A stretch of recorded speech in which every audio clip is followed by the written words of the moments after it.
पिछले 2 घंटे में किशन मुझे कॉलेज रियूनियन में जाने की हज़ारों कारण दे चुका है और मैं अपने डिसीजन से टस से मस नहीं होना चाहता और वह है कि मेरे बिस्तर से टस से मस नहीं हो रहा है।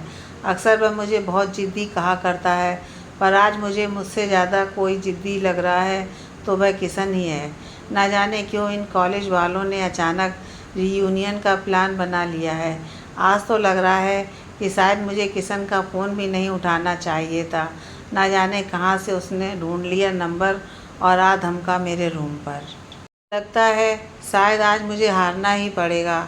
वैसे उसका कहना सच भी है कि पिछले 2 सालों से ही मैंने अपनी दुनिया सिर्फ अपनी ऑफिस और अपने घर को बना लिया। मैं किसी से नहीं मिलता, कहीं नहीं जाता, पर क्या करूं? ये ज़िंदगी मुझे अच्छी लगती है। मुझे किसी के सवालों का जवाब नहीं देना पड़ता। मुझे किसी को नहीं बताना पड़ता कि मैं कैसा हूँ। मुझे किसी को नहीं दिखाना पड़ता है कि मैं सारी दुखों को झेल कर भी अच्छे से जी रहा हूँ। इस कमरे में शांत रहता हूँ, खुश ना होकर भी खुश रहता हूँ। 2 साल पहले जब श्रेया मेरे होने वाली बेबी के साथ अचानक मुझे छोड़कर चली गई, शायद मैंने भी मौत को गले लगा ही लिया था, पर मौत ने मुझे धोखा दे दिया और श्रेया ने मुझसे ज़्यादा वफादारी मौत से निभानी थी। खैर, जो भी हुआ उसे मैं अब नसीब का नाम दे देता हूँ। श्रेया के साथ मेरी उस आने वाली बेटी ने भी मुझसे मिलने से पहले ही विदा ले लिया था। मुझे किशन मना चुका है उस कॉलेज रियूनियन में जाने के लिए, और मेरे सारे कपड़े और बाल से लेकर मेरे जूतों तक कौन सा पहनना है का डिसीजन उसका ही है। न जाने कौन सा कार्टून बनाकर ले जाने वाला है आज। और तो और मेरी सेविंग भी आज उसी ने की है। खैर, जो भी हो, उस दोस्त की एक मुस्कुराहट के लिए मैं इतनी जहमत उठा ही सकता हूँ। तो ऐसा है कि मैं आज पूरे 2 साल के बाद अपने कॉलेज और अपने घर से किसी तीसरी दुनिया में कदम रखने जा रहा हूँ। वो 2007 था जब मैं बेफिक्र सा था, अपने दोस्तों के जैसा। इस पूरी दुनिया से अनजान ग्रेजुएट होना शायद हम सबकी बहुत बड़ी अचीवमेंट हो, जैसे उस समय समझ नहीं आता था अचीवमेंट के नाम पर इंक्रीमेंट और अप्रेजल भी होते हैं। और सबसे बड़ा अचीवमेंट तो वह होता है जब आप किसी को बहुत शिद्दत से चाहो और इसकी उसकी आंखों में और उसके होंठों पर वो हाँ मिल जाए। उस समय ग्रेजुएशन की डिग्री के साथ हमारी आंखों में कुछ आंसू भी थे, क्योंकि जो खास दोस्त पिछले 3 साल में बने थे उनसे विदा लेना उतना आसान नहीं था हम सब के लिए। पर थोड़ी उन आँखों में चमक की मिलावट भी थी, क्योंकि उस चमक में बहुत सारे सपने थे। किसी को यहाँ से निकलकर MBA करना था, तो कोई UPSC की तैयारी के लिए दिल्ली जाने वाला था, तो किसी को पत्रकारिता में अपने हाथ आजमाने थे। पर किशन इसलिए खुश था क्योंकि अब उसे पढ़ाई नहीं करनी पड़ेगी। अब वह एक अच्छा सा बिजनेस खोलेगा और खुश रहेगा। अब हम उसकी चमचमाती हुई ऑडी में होटल के बाहर पहुंच चुके थे, जहां हमारे कॉलेज का रियूनियन हो रहा था। हम पार्किंग में गाड़ी को रखकर थोड़ा अंदर तक पहुंच गए थे कि अचानक से किसी की मीठी आवाज़ कानों में आने लगी, और वह प्यारा सा गाना ना जाने मैंने कितने सालों बाद सुना था। मैं 2 मिनट के लिए रुक गया था वहाँ पर, और फिर मैंने किशन से पूछा, किशन, उसी की आवाज़ है ना? किशन ने मेरा मजाक उड़ाते हुए कहा, क्या बात है पार्टनर, इतने सालों बाद भी उसकी आवाज़ पहचान गया? मैंने कहा, यार ये आवाज़ दिल को छू चुकी थी, तू तो जानता ही है, और मेरा दिल बहुत जल्दी टूट चुका था। अगर श्रेया नहीं होती तो शायद मैं शादी ही नहीं करता। जैसे जैसे हम पास जा रहे थे, वह आवाज़ मेरे कानों के ज़्यादा करीब आ रही थी और मैं घुला जा रहा था उसमें। हमने एंट्री की तो देखा वो सामने स्टेज पर बैठी थी, माइक लिए चेयर पे, और अपने गानों में वैसे ही डूबी थी जैसे 10 साल पहले वह कॉलेज फंक्शन में डूब जाया करती थी। पूरा कॉलेज उस पर टकटकी लगाए रहता था, और आज भी वही हाल था। नीली कलर की साड़ी, गोल्डन ब्लाउज, उसके बाल कमर तक आ चुके थे अब, और उसने उन्हें मनमर्जी करने के लिए खुला छोड़ा था आज। कान में गोल्डन झुमके और छोटी सी बिंदी उसके माथे पर 4 चांद लगा रही थी।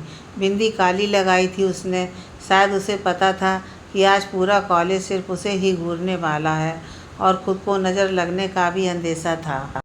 पूरा कॉलेज उसे देखने में और उसके गाने सुनने में मशगूल था, तो किसी ने भी मुझ पर और किशन पर ध्यान नहीं दिया और हमने भी चुपचाप एक कोना पकड़कर बैठना ही मुनासिब समझा।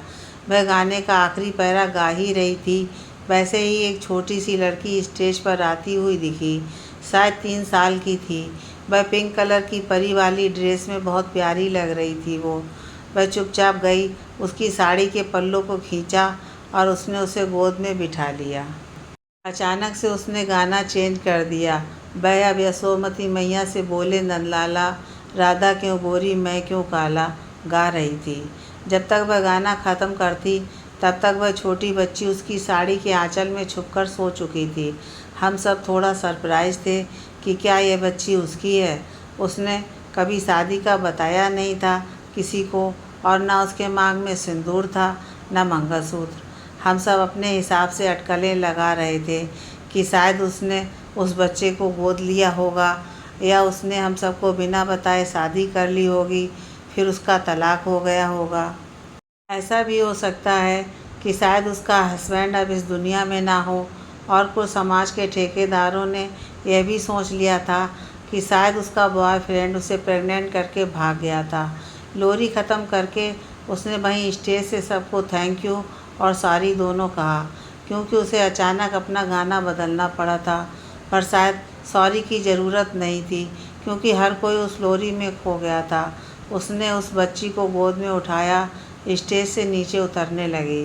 पूरा कॉलेज तालियों की गड़गड़ाहट से गूंज चुका था और वो शायद जान चुकी थी कि लोगों की नज़रों में उसके लिए बहुत से सवाल हैं, पर वह मुस्कुराते हुए उतर रही थी। आज मैंने उसको इतने सालों बाद साड़ी में देखा तो मुझे अपना सेकेंड ईयर वाला जूलॉजी का पेपर याद आ गया। उस दिन शायद उसने ऑफिस में कोई फंक्शन था और उसे एग्ज़ाम देकर तुरंत ऑफिस जाना था, तो उसने साड़ी पहनी थी, क्योंकि वैसे तो वह बहुत खूबसूरत थी ही। और उस दिन अचानक सबने उसे साड़ी में देखा तो पूरी कॉलेज की नज़र उस पर ही टिकी हुई थी। उसे पता था कि सब उसे ही देख रहे हैं, इसलिए शायद वह उस दिन थोड़ा शर्माई हुई थी। जब हम सबके पास आई गुड लक विश करने, तो हम सब उसे देख रहे थे जैसे उसे पहली बार देखे हो। उसने थोड़ा इरिटेट होकर कहा, यार पूरा कॉलेज मुझे देख रहा है, कम से कम तुम लोग तो मत घूरो ऐसे। हम लोगों ने बहुत ज़ोर से हंसा था और मैंने उसे कहा था, वैसे भी तो तुझे रोज़ कॉलेज घूरता ही है, 8वां अजूबा जो है तू। उसने अपनी काली काली आंखों से गुस्से से देखते हुए कहा, अभी तो तू चुप ही रह और सुन, मैंने कुछ पढ़ाई नहीं की है, क्योंकि मेरा प्रेजेंटेशन था तो मैं उस पर फोकस कर रही थी। तो तू मुझे आंसर बता देना प्लीज़, आज थोड़ी हेल्प कर देना मेरी। मैंने उससे कहा कि ठीक है, अगर कॉलेज के बाद एक कॉफ़ी पर चलोगी तो बिल्कुल बता दूंगा। उसने कहा, चल अब फ्लर्ट करना बंद कर और पढ़ ले, क्योंकि तुझे मेरे भी पेपर बनाने हैं। हालांकि उसे पूरी जूलॉजी के पेपर में भी कहीं भी ज़रूरत नहीं पड़ी मेरी। वह अपनी पेपर बहुत अच्छे से कर रही थी। मैं ही उस दिन खोया हुआ सा आंसर लिखते लिखते उसके उस रेड ब्लैक साड़ी में और उसके लंबे बालों में। जब मैंने उसे पहली बार देखा था कॉलेज में, मैं तभी उस पर अपना दिल दे चुका था। पर आज तो शायद मेरे लिए पूर्णिमा का चाँद थी, जैसे जितना भी देख लो नज़र ही नहीं भर रही थी। 20 मिनट तक मैंने उसे टकटकी लगाकर देखा था और वह इस बात से बेखबर अपने पेन घिसे जा रही थी। अगर किशन मुझे बीच में नहीं टोकता तो शायद मैं पूरी 3 घंटे वैसे ही गुजार देता उसे देखते देखते। वह स्टेज से जैसे ही उतरी सबने उसे घेर लिया। एक के बाद एक सबने क्वेश्चन करना शुरू कर दिया। उसकी एक सहेली ने उससे पूछा कि यार तूने शादी कर ली और बताया भी नहीं। चल ठीक है, शादी कर ली, वह नहीं बताया, कम से कम मौसी बनने की खुशखबरी तो दे देती। उसने मुस्कुराकर कहा कि हाँ मौसी, तू तो बन चुकी है, पर मेरी शादी नहीं हुई है, तो मैं तुझे कहाँ बुलाती। अचानक से सब शांत हो गया। अपने आप सब लोगों की ज़ुबान में सवाल तो बहुत हैं, पर शायद वो पूछ नहीं पा रहे थे। धीरे से मैडम ने पूछा, इसके पापा? उसने फिर मुस्कुराकर कहा, इसकी मम्मी और इसके पापा दोनों मैं ही हूँ। मेरे लिए देवी माँ का आशीर्वाद है, बस ये समझ लीजिए आप लोग। अब शायद लोगों के पास कुछ पूछने के लिए बचा ही नहीं था, या बचा तो था पर अब हिम्मत नहीं थी। लोगों ने बहुत सारी सिंपैथी इकट्ठी कर रखी थी उसे जताने के लिए, पर शायद उसे ज़रूरत ही नहीं थी, और वह परी उसकी गोद में इस पूरी दुनिया के सवालों से छुपकर सो रही थी, चुपचाप। उसने मुझे देखा और हाथ हिलाकर बाय किया। मैंने भी उसे मुस्कुराकर जवाब दिया। फिर वह किसी टीचर से बात करने में बिजी हो गई और मैं किशन से उसके बारे में बात कर ही रहा था। वैसे तो मेरा पूरा ध्यान उस पर ही था, पर मैं ये दिखा रहा था कि मेरा ध्यान सिर्फ उस पर नहीं है। हम बात ही कर रहे थे कि वह अचानक पीछे से आई और उसने पूछा, कैसे हो? हाय, तुम कैसी हो?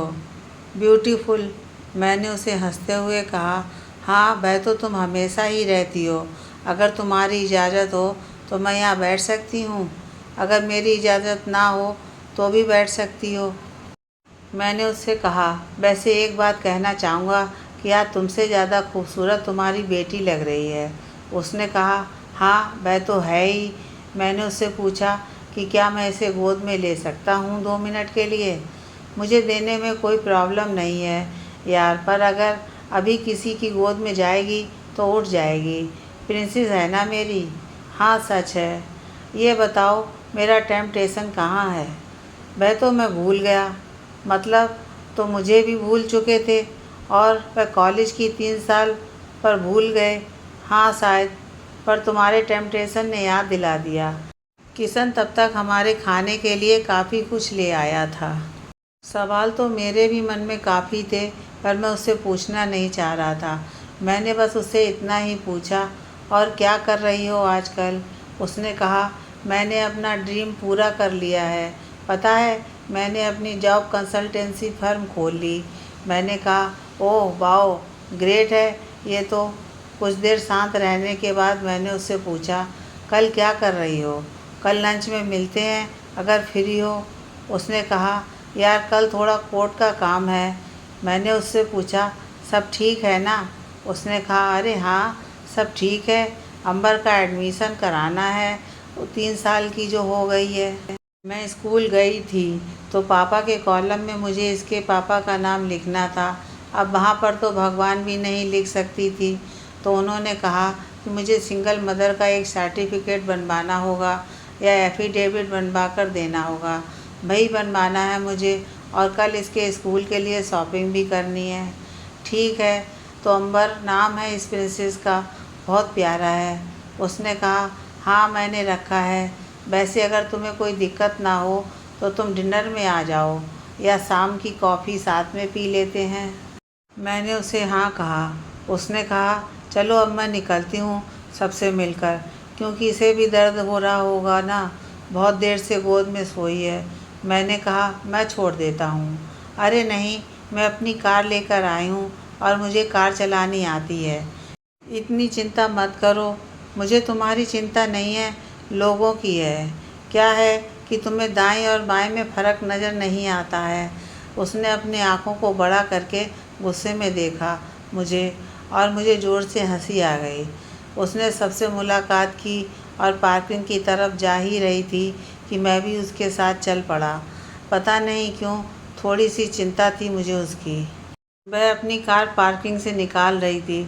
उसने मुझे देखा कार के शीशे से झांककर, और बोली, देखो मुझे चलाना आता है। मैंने कहा, अरे हाँ, मैं तो तुमसे नंबर लेने आया था। तुमने कह तो दिया कि डिनर करेंगे साथ में या कॉफ़ी में आ जाना, पर ना तो तुमने अपना एड्रेस दिया और ना ही नंबर। उसने कहा, तुम कितने बुद्धू हो ना, लड़की से पहले उसका नंबर मांगना चाहिए। मैंने कहा, अभी एक मूर्ख से मिला था ना, तो मेरा दिमाग भी काम करना बंद कर दिया। और फिर उसने बड़ी बड़ी काली आंखों से मुझे घूर कर देखा। मैंने उसे देखकर मुस्करा दिया। हम दोनों ने अपने नंबर एक्सचेंज किए। उसके बाद वह अपने घर की तरफ निकल गई। नहीं पता क्यों मैंने चिल्लाकर कह दिया था, घर पहुंचकर एक मैसेज डाल देना। मुझे पता था उसने नहीं सुना। हम सेफली घर पहुंच चुके हैं। गुड नाइट, कल मिलते हैं। एक कविता और उसके घर के एड्रेस के साथ उसका मैसेज आया। आकृति के घर जाने के बाद मैं और किशन भी घर आ गए। आज रात ना जाने क्यों वो नन्ही सी परी मेरी आंखों के सामने बार बार आ रही थी। शायद जो बेटी मुझसे मिलने से पहले विदा हो गई थी, उस परी को देखकर मैं सोच रहा था कि वह भी ऐसे ही रहती ना, प्यारी सी। एक और बात थी जो मेरे दिमाग में चल रही थी। आकृति ने जो एड्रेस मुझे भेजा था, यह एड्रेस वह नहीं था जहाँ मैं 10 साल पहले गया था। फिर मैंने ये सोचा कि शायद वह लोग नए घर में शिफ्ट हो गए होंगे। ये सारी बातें सोचते सोचते कब मुझे नींद आ गई, मुझे भी पता नहीं चला। आज सुबह उठकर जल्दी ऑफिस चला गया था। ऑफिस में मन नहीं लग रहा था। जैसा कि आकृति ने बताया था कि उसे आज कोर्ट जाना है और उसके बाद उसे अंबर के एडमिशन के लिए स्कूल जाना है। मैंने सोचा कॉल करके कहूँ कि मैं भी आ जाता हूँ, शायद उसे थोड़ी हेल्प हो जाए। पर सोचा कि अगर उसने कोई डिसीजन लिया है तो उसे अकेले ही फेस करना होगा और मैं सिर्फ आज ही तो उसका साथ दे पाऊँगा। मैं उसका जीवन भर साथ थोड़ी दे सकता हूँ। उसे उस बच्चे को सिंगल मदर बन के अगर पालना है तो उसे सारी चीज़ें अकेले ही सीखनी पड़ेंगी और वह कर भी लेगी, मुझे पता है। आज मैं सारे काम जल्दी जल्दी निपटा रहा था क्योंकि मुझे शाम को 5 बजे निकलना था, पर आज नहीं पता कि वह घड़ी में 5 बज ही नहीं रहे थे। अचानक 4:30 बजे आकृति का मैसेज आया। तुम आ रहे हो ना? हाँ, बस थोड़ी देर में निकलूँगा। ओके, मैंने ये बताने के लिए मैसेज किया था कि हम घर आ गए हैं। तुम जैसे ही फ्री हो आ जाना। हाँ, 5:30 बजे तक मिलता हूँ। ओके, ठीक है। 5:30 बजे मैं उसके घर के सामने था। उसके घर के सामने लगे नेम प्लेट में बड़े बड़े अक्षरों में अंबर और आकृति लिखा हुआ था। मैं मेन गेट के पास पहुँचा। वहाँ देखा गार्डन में अंबर किसी 4-5 साल की लड़की के साथ खेल रही थी। उसने मुझे देखा और एक प्यारी सी मुस्कान दी और ज़ोर से चिल्लाई, मम्मा, आपके फ्रेंड आ गए हैं। अंदर से आकृति की आवाज़ आई, हाँ बेबी, मैं आ रही हूँ। 5 मिनट के लिए बाहर ही रुक गया अंबर के साथ। थोड़ी बहुत बात की। उसने तोतली आवाज़ में अपनी सारी बात बताई कि कल उसे स्कूल जाना है और स्कूल यूनिफॉर्म में ही जाना होगा, एक ही ड्रेस रोज़ पहनना होगा। स्कूल जाना तो समस्या नहीं थी उसके लिए, एक ड्रेस रोज़ पहनना सच में शायद बोरिंग था। मैंने उसके लिए लाया हुआ उसे चॉकलेट का पैकेट दिया तो उसने अपनी तोतली सी आवाज़ में प्यारा सा थैंक यू बोलकर मेरे गाल पर किस कर दिया और साथ ही ये पूछ भी लिया कि क्या मैं ये चॉकलेट मम्मा और मेरी फ्रेंड के साथ शेयर कर सकती हूँ। मैंने उसे मुस्कुराकर कहा, नहीं, इसे आप अकेले खाना। उसने कहा, नहीं, मम्मा ने सिखाया है अपनी चॉकलेट शेयर करनी चाहिए। आपकी मम्मा ने नहीं सिखाया? आकृति घर के बाहर आ चुकी थी। मैंने उसे हाय किया। उसने कहा, अंदर आ जाओ। अंबर अपनी फ्रेंड के साथ खेलने में मस्त थी। हम अंदर आकर ड्राइंग रूम में बैठे थे। मैंने आकृति से पूछा कि सारी फॉर्मेलिटी हो गई।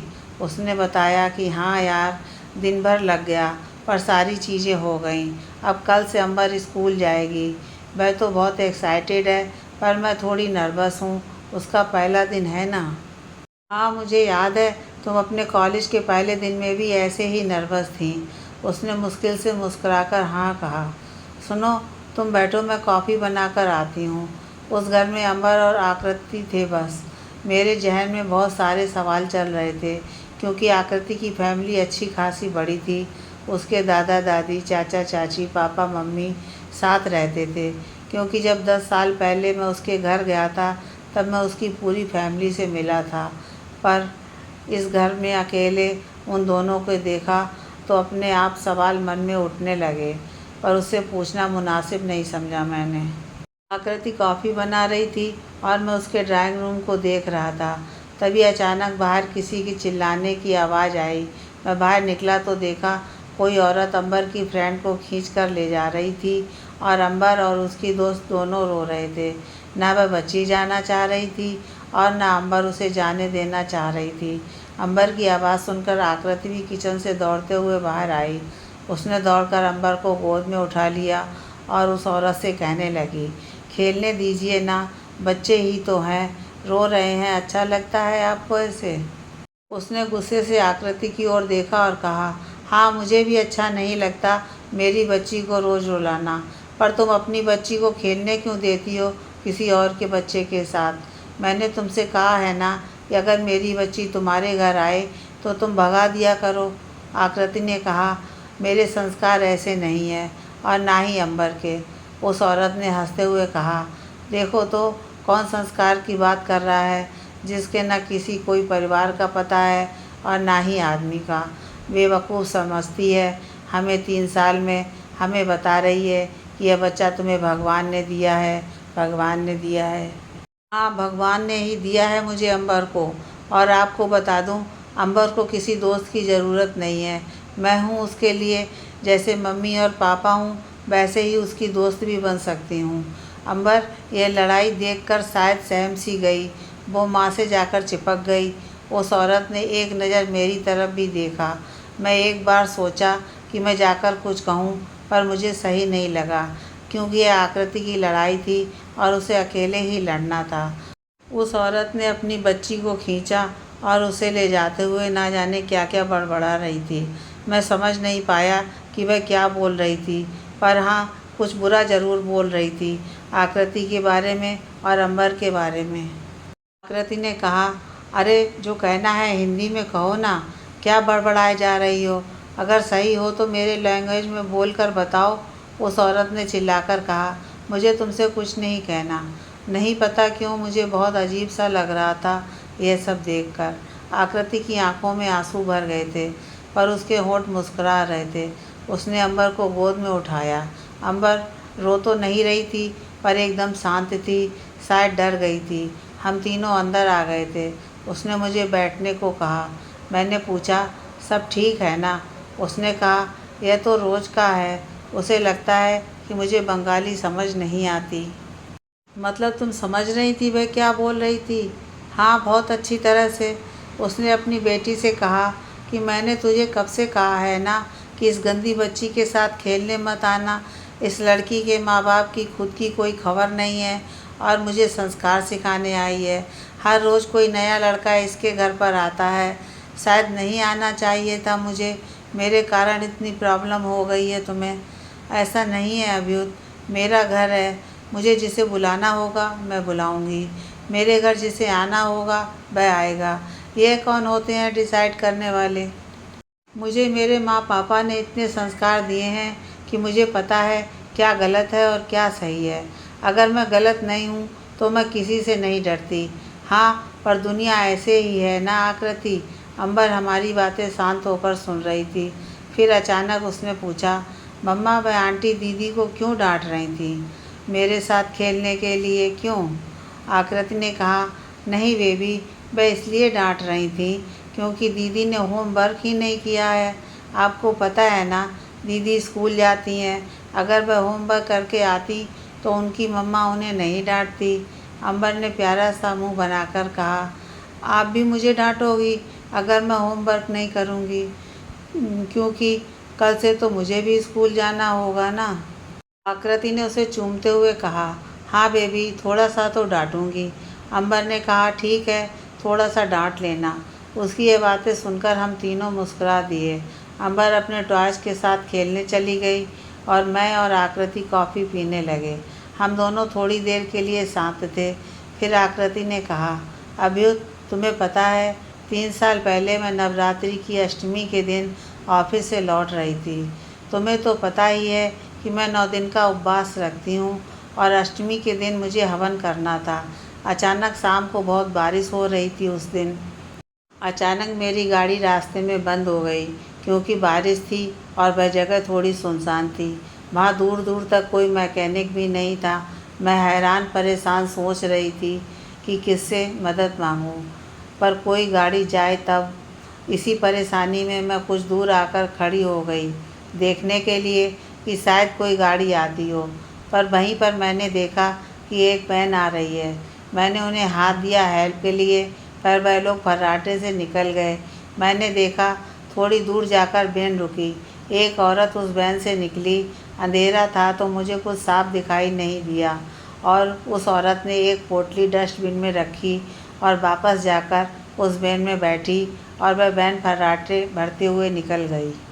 और मैं स्टूपिड पोटली देखने के चक्कर में वैन का नंबर भी नहीं नोट कर पाई। मुझे लगा कि शायद कचरा ही होगा, पर अजीब लग रहा था। इतनी ज़्यादा तेज़ बारिश में वैन से आना और पोटली को डस्टबिन में डालना कुछ अजीब था। 2 मिनट के लिए मैंने इग्नोर कर दिया था और मैं अपनी परेशानी में वापस आ गई। पर नहीं पता क्यों बार बार मेरी नज़र उस पोटली में ही जाकर अटक जाती थी।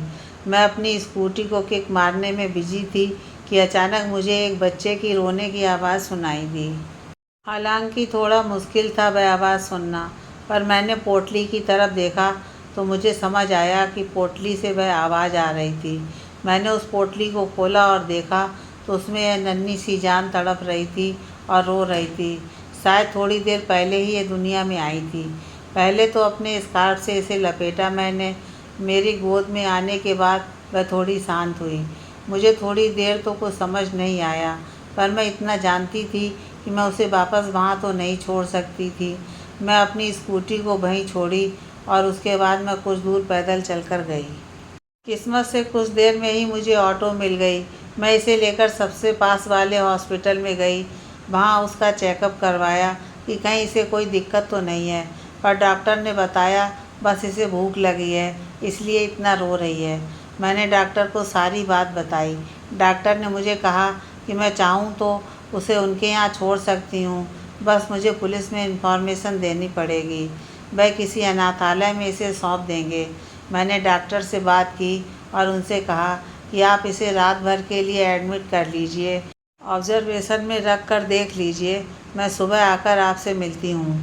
तो डॉक्टर ने उसे रखने से मना कर दिया, बिना किसी पुलिस को इन्फॉर्मेशन दिए या एफआईआर किए। अब मुझे कुछ समझ नहीं आ रहा था। मैंने माँ, पापा और भाई को कॉल किए, पर बारिश की वजह से कॉल नहीं लगा। 11 बज चुके थे। इन सब में इतनी रात को पुलिस स्टेशन जाना भी ठीक नहीं लगा। मुझे एक ही चीज़ समझ में आई। मैंने वहाँ हॉस्पिटल से उसके सारे प्रिस्क्रिप्शन उठाए, सारी दवाइयाँ लीं, इसकी ज़रूरत की सारी चीज़ें लीं और वापस ऑटो पकड़कर घर आ गई। सच कहूँ तो मुझे खुद नहीं पता था कि मैं क्या कर रही थी। जो मुझे सही लगा मैंने किया। घर आकर माँ, पापा और भाई को सारी बात बताई तो उन्होंने मुझे बहुत डांटा। उन्होंने कहा कि डस्टबिन से उठाया तुमने वह तो ठीक किया, पर कम से कम इसे हॉस्पिटल में छोड़ देना चाहिए था। अब पुलिस तुमसे 10 सवाल पूछेगी और तुम परेशान होगी। मैंने कहा कोई बात नहीं, मैं सुबह ले जाकर छोड़ दूंगी, पुलिस में भी बात कर लेंगे, शायद उसके माँ बाप ढूंढने आए इसे। खैर, मैंने रात को अंबर को दूध पिलाकर सुला दिया था और रात भर मैं इसे एकटक देखती रही और सोचती रही, जिस माँ ने इसे जन्म दिया होगा वह क्या तड़प नहीं रही होगी इसके लिए। जिसने 9 महीने रखा होगा उसे कैसा लग रहा होगा कि उसका बच्चा उससे दूर है। उसे पता भी है या नहीं कि बच्चा डस्टबिन में डाल दिया गया है। वो कैसी औरत थी जिसने इस नन्ही सी जान को उस डस्टबिन में यूं ही मरने के लिए छोड़ दिया। इसकी ये नन्ही आँखें, छोटे छोटे हाथ, यह मासूम सा चेहरा देखकर उसका दिल नहीं पसीजा होगा। तुम्हें पता है, अगले 15 दिन तक मैं इस बच्ची को लेकर कभी पुलिस स्टेशन जाती तो कभी किसी हॉस्पिटल जाती और हर जगह मुझे 10 तरह के सवाल पूछे जाते।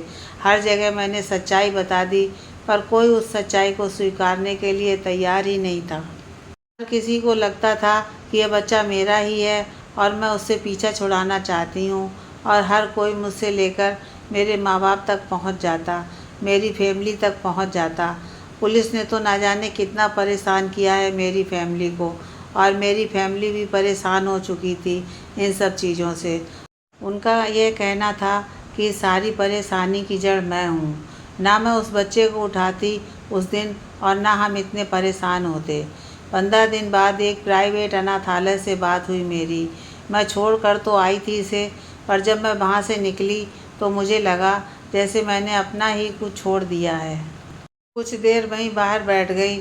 उस दिन ना मैं ऑफिस में काम कर पाई, ना रात को सो पाई। मुझे पता था जो मेरे दिमाग में चल रहा था वह शायद बहुत बड़ा डिसीजन था और मेरे घर वाले कभी मेरा साथ नहीं देंगे। मैं दूसरे दिन सुबह वापस गई और उस अनाथालय से हमेशा के लिए इसे अपने साथ लेकर आ गई। मैं तो इसे अपना चुकी थी, पर मेरे परिवार ने इसे नहीं अपनाया था। भाई भाभी भी माँ पापा से बहुत नाराज़ थे, क्योंकि उन्होंने अपनी बेटी को इतना ज़्यादा फ्रीडम दे दिया था कि उसने इतना बड़ा डिसीजन अकेले ले लिया था, बिना किसी से पूछे। इस बीच मुझे बहुत से लड़के देखने भी आए शादी के लिए, और हर किसी की नज़र में अंबर को देखकर बहुत से सवाल उठते थे। हमने किसी से झूठ नहीं कहा था।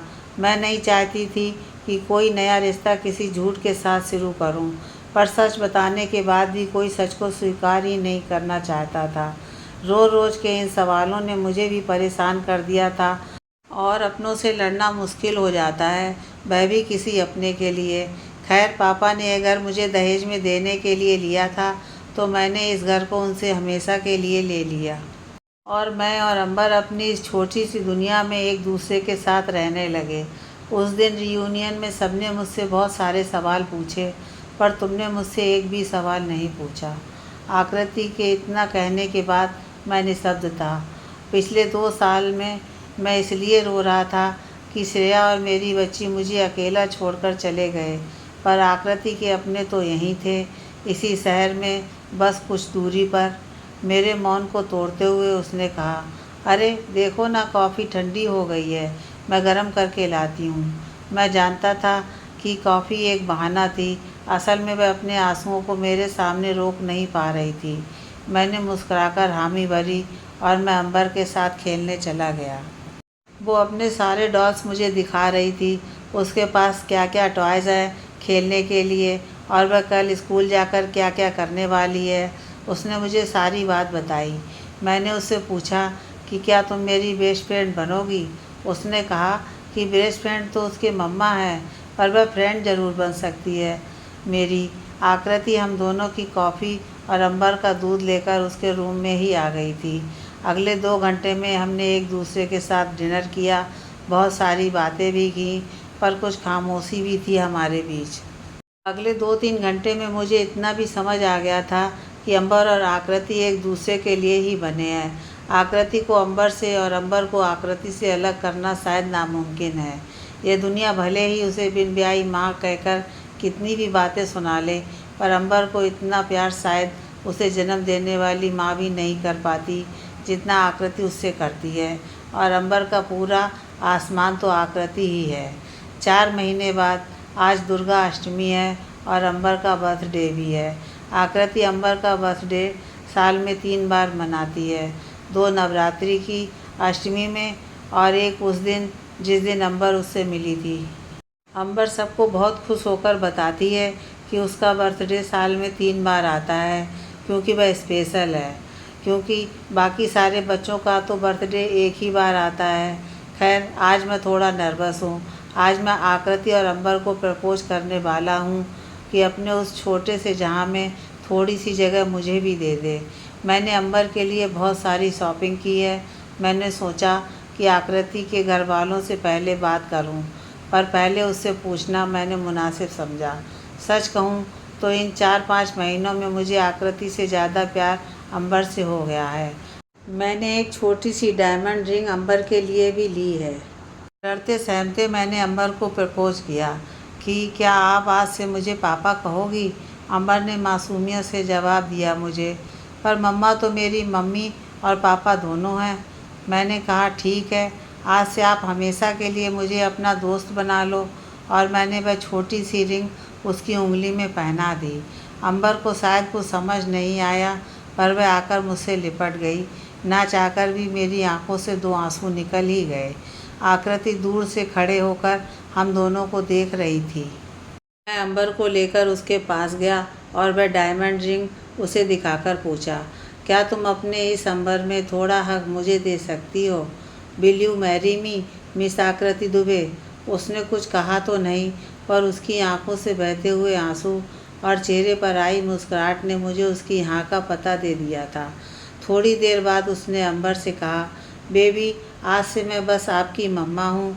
आज से मिस्टर अभ्युत प्रताप सिंह आपके पापा हैं। मुझे मेरे हिस्से का आसमान मिल चुका था अंबर और आकृति के साथ।